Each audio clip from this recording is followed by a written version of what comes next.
Balurghat town ক্লাবের 125তম বর্ষ উপলক্ষে আগামী 29 অক্টোবর থেকে বালুরঘাট টাউন ক্লাব মাঠে মিলেনিয়াম নকআউট চ্যাম্পিয়ন ট্রফি এবং Gajananda Jajoria runners cup knockout দিবারাত্রি ফুটবল টুর্নামেন্ট শুরু হচ্ছে।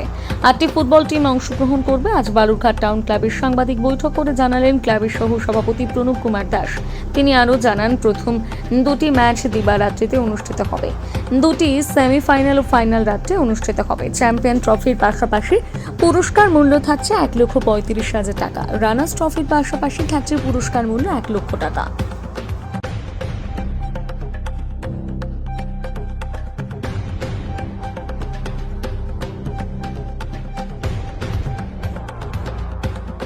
ক্লাবের বালুরঘাট টাউন ক্লাবের 125 বছর পূর্তি উদযাপন উপলক্ষে আমাদের একটা দিবারাত্রি ফুটবল টুর্নামেন্টের আয়োজন করা হয়েছে।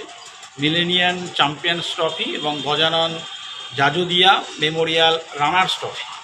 এর সঙ্গে পুরস্কার মূল্য থাকছে, চ্যাম্পিয়ন ট্রফির সঙ্গে থাকছে 1,25,000 টাকার আর্থিক মূল্য এবং রানার্সের ট্রফির সঙ্গে থাকছে 1 লাখ টাকা প্রাইজ মূল্য।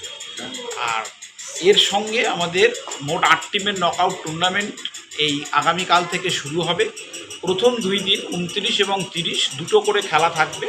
বিকেল 4টেয় শুরু হবে, একটা শেষ হলে আর একটা খেলা 6টা সাড়ে 6টায় শুরু হবে এবং 31, 1, 2 এই 3 দিন আমাদের রাত্রে 6:30 থেকে খেলা শুরু হবে।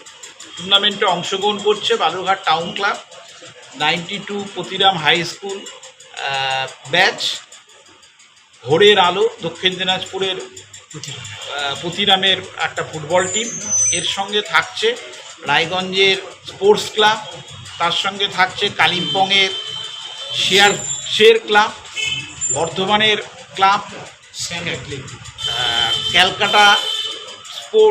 ক্যালকাটা পুলিশ সেটা সুপার ডিভিশনের প্রিমিয়ার ডিভিশনের টিম এবং কলকাতা কাস্টম সেটাও প্রিমিয়ার ডিভিশনের টিম। এই মোট 8 টিম নিয়ে আমাদের টুর্নামেন্ট চলবে নকআউট বেসিসে এবং প্রতিদিন খেলা যথাসময় শুরু হবে। এই বিরাট মাপের এই টুর্নামেন্টের যাতে দর্শক প্রবেশ অবাধ আমরা রেখেছি, যার জন্য সমস্ত প্রেসের মাধ্যমে আমরা চাই যে এই খবরটা গোটা দক্ষিণ দিনাজপুর জেলায় ছড়িয়ে পড়ুক এবং এখানে যারা ফুটবল প্রেমী রয়েছে তারা প্রতিদিন এই বিকালবেলা এসে আনন্দ উপভোগ করুক।